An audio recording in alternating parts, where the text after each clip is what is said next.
À 4 mois de la présidentielle aux États-Unis d'Amérique, l'aptitude physique de Joe Biden inquiète le camp des démocrates. Mesdames, Messieurs, c'est l'info du jour.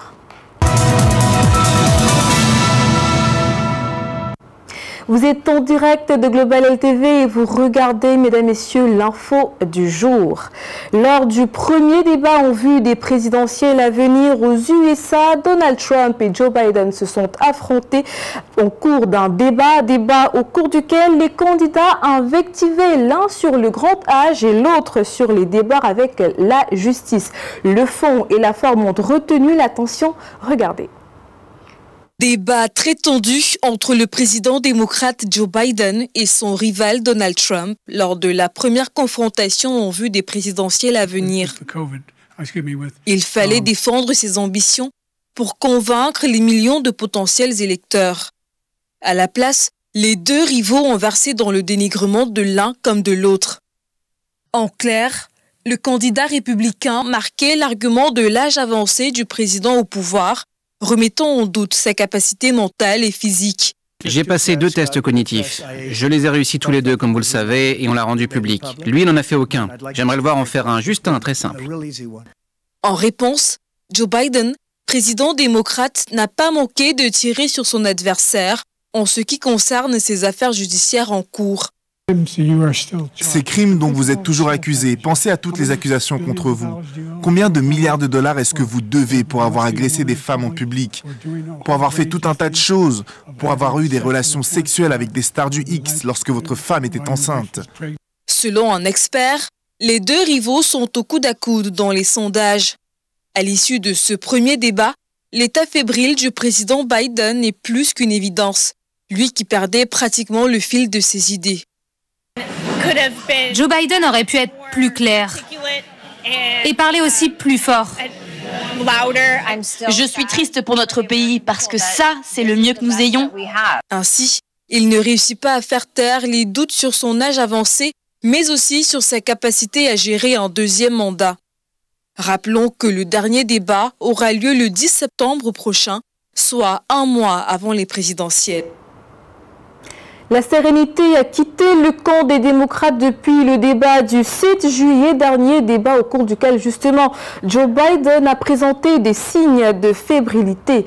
Bien qu'obstiné à poursuivre sa campagne malgré la peur sur son âge, il est question de se pencher sur le processus de son remplacement si cela venait à être évitable. Et on fait le point avec Colin Bécatal.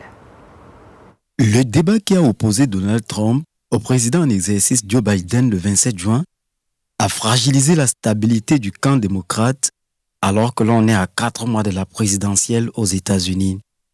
L'inaptitude du patron de la Maison-Blanche à répondre aux invectives du candidat républicain était bien manifeste. Une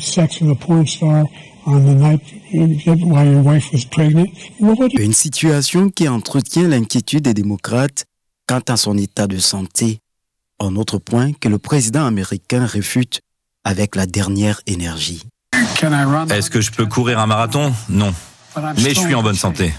Le souhait de ses partisans de le voir renoncer à la candidature n'est pas du goût du président américain qui signe pour le maintien.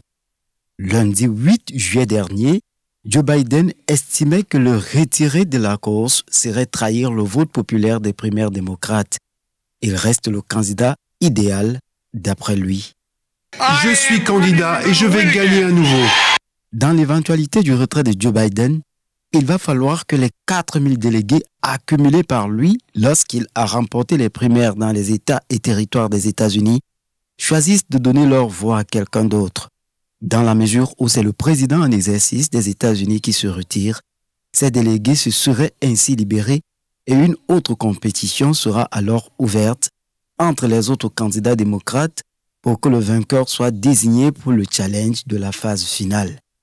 Il est bien de noter, en passant, que la Constitution des États-Unis stipule que le vice-président devient président en cas de décès ou d'incapacité du président en exercice, mais elle ne prévoit pas de processus interparti pour le choix du candidat.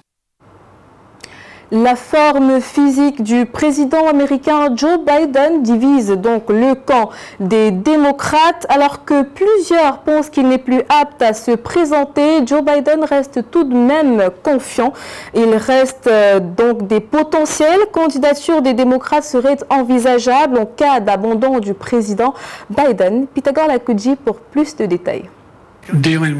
Il faudra s'occuper de... Vous voyez, si...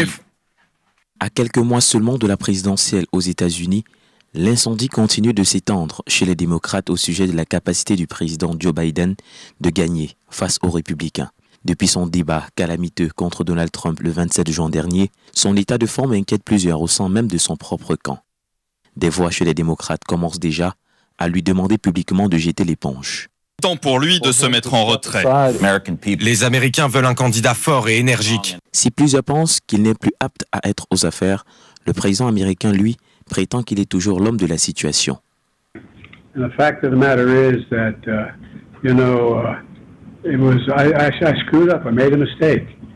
That's 90 minutes on stage. Look at what I've done in 3.5 years. Voilà donc qui divise au sein du parti des démocrates alors que l'échéance électorale pointe à l'horizon. Mais qui pourrait remplacer Joe Biden au cas où ce dernier désisterait? Pour la majorité, le choix de Kamala Harris paraît le plus évident. La vice-présidente, déjà amenée à succéder au président américain en cas de décès ou d'incapacité, serait très bien positionnée pour être choisie par les démocrates en cas d'abandon de Joe Biden. Certains voient également le démocrate Gavin Newsom de 56 ans, ancien maire de San Francisco qui dirige depuis 5 ans déjà l'État le plus peuplé du pays, la Californie, remplacer le président Biden. Mais l'homme n'entretient qu'un mystère relatif sur ses ambitions présidentielles. Autre candidate possible des démocrates, la gouverneure Gretchen Whitmer, cette responsable de 52 ans, dirige le Michigan, qui compte à la fois une forte population ouvrière et d'importantes communautés noires et arabes.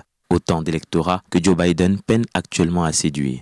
Farouche opposante de Donald Trump, l'État qu'elle dirige sera l'un des plus disputés pour la présidentielle de novembre.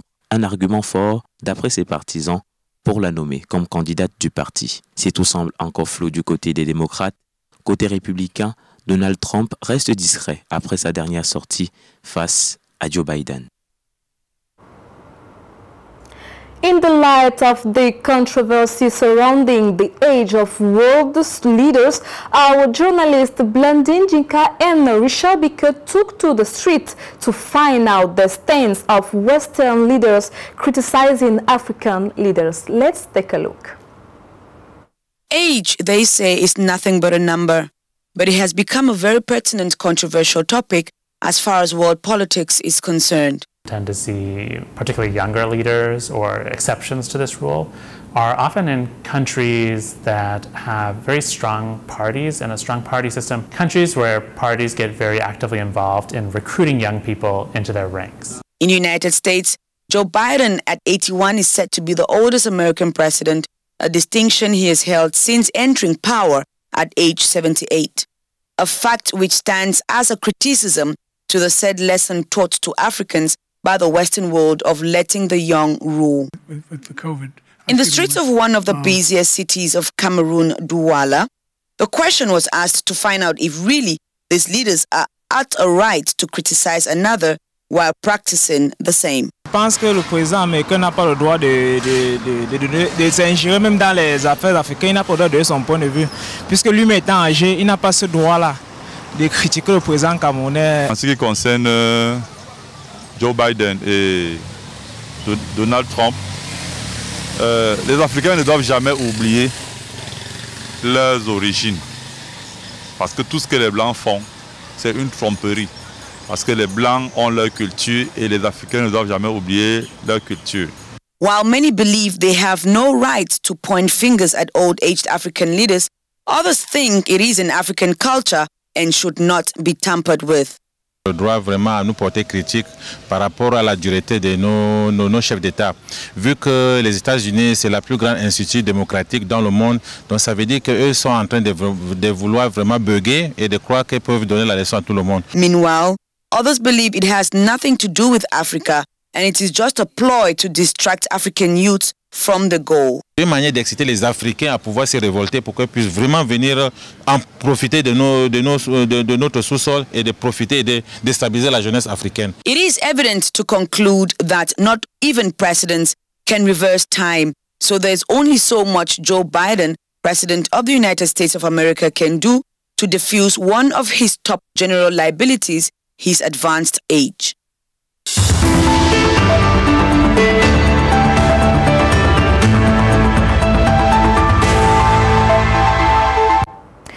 In our bonus de l'info, Cameroon's parliament has approved a bill extending the mandate of deputies until 2026. This move has sparked significant debates, particularly among opposition parties. Our reporter, Joy Ngong, for more details. Cameroon's parliament has approved a controversial bill extending the mandate of deputies until 2026. President Paul Biya presented the bill, emphasizing the high cost associated with conducting both legislative and presidential elections in close succession. The legislative elections, initially set for February 9, 2025, will now take place in 2026. President Paul Biya also highlighted that this decision aims to lighten the 2026 electoral calendar. En 2025, on devait se retrouver avec les élections présidentielles, les élections législatives, les élections municipales et les élections régionales. Et pour donc alléger cela, parce que le gouvernement estime que le Cameroun n'a pas de manière conséquente la mobilité en termes de ressources humaines et en termes même de ressources financières et techniques pour pouvoir encadrer ou suivre de manière efficace les 4 élections. This decision has not come without criticism. Opposition leaders argue that the extension undermines democratic principles and disproportionately impacts smaller parties. Under Cameroonian law, specifically Section 121, subsection 2 of the Electoral Code, political parties without representation in the National Assembly, Senate, regional councils or municipal councils must meet stringent conditions similar to those for independent candidates to participate in elections. This effectively limits their ability to compete. Il s'agit d'une disposition légalement prévue comme l'une des prérogatives du président de la République.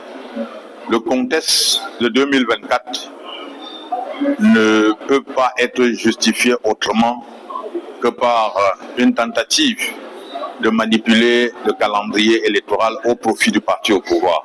With this extension, the political landscape in Cameroon faces significant challenges. Opposition parties are now focusing on encouraging voter registration and preparing for the 2026 elections, despite the hurdles posed by current laws. Many are calling for reforms to ensure a more inclusive and democratic electoral process. As Cameroon navigates this extended legislative period, the focus will be on how these changes affect the political landscape and whether they contribute to or detract from democratic progress. Et voilà donc qui met un terme à cette édition de l'Info du jour. Mesdames, Messieurs, merci d'avoir suivi. Restez en compagnie des programmes de Global LTV.